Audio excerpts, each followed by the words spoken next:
Voilà pourquoi tu ne dois jamais délaisser ta prière. Pourquoi est-ce que nous prions? Il faut le comprendre. C'est pour ça que nous avons des prières qui sont fragiles. C'est pour ça que nous avons une communauté qui aujourd'hui est négligente dans cela. Parce qu'on ne comprend pas pourquoi on prie, parce qu'on ne comprend pas pourquoi on est musulman, parce qu'on ne comprend pas pourquoi on jeûne. Nous prions, mes frères, par rapport à une relation toute particulière au péché. Oui, nous sommes liés au péché. Oui, nous sommes exposés au péché.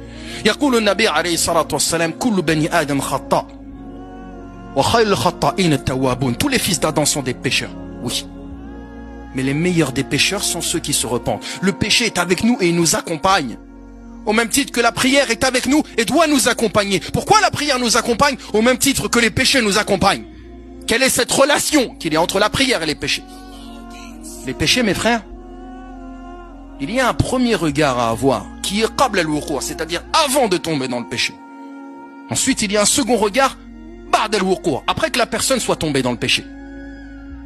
Avant le péché, la prière renforce ton âme. Elle renforce ton âme de manière à ce que tu sois plus apte, plus résistant, plus fort face aux tentations. C'est pourquoi Allah Azza wa Jal a décrit la prière en disant Inna as-salata tanha 'anil fahsha'i wal munkar. Certes, la prière interdit la turpitude et le blâmable. La prière interdit la turpitude et le blâmable. La personne qui prie va renforcer son âme davantage. Quand son âme sera renforcée, il sera plus résistant face aux tentations. Il sera plus capable de dire non. Il sera plus capable de s'éloigner du mal. Mais malgré tout, nous sommes exposés à tomber dans les péchés. Et la personne qui tombe dans les péchés et qui prie, eh bien la prière est une mukaffira. C'est une expiation pour ces péchés-là. C'est une manière d'effacer les fautes. Le prophète Mohammed alayhi salatu wassalam nous a donné cette image de la prière.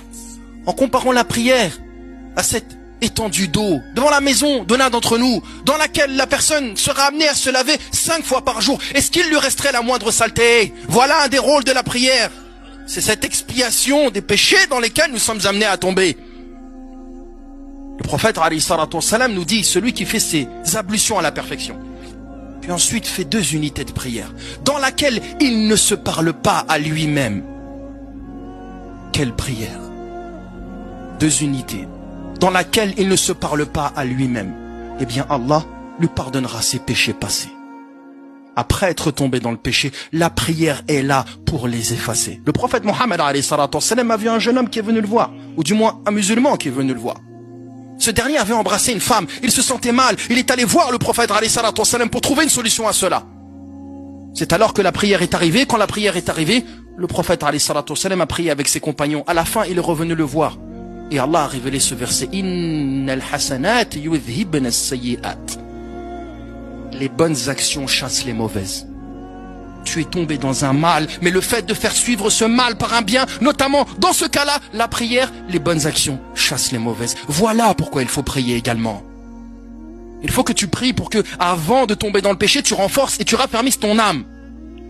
Et si jamais tu affaiblis, tu as encore une solution. Tu as encore une porte de sortie. C'est le fait d'aller prier ta prière pour qu'Allah expie tes péchés. Mes frères, quelqu'un qui ne prie pas, il ne pourra pas raffermir son âme. Il tombera dans le péché, sera noyé dedans. Et en plus d'être noyé dedans et d'être plus faible que les autres, il n'aura aucun moyen ou très peu pour pouvoir expier ses fautes. Comment la personne qui ne prie pas pense pouvoir s'en sortir?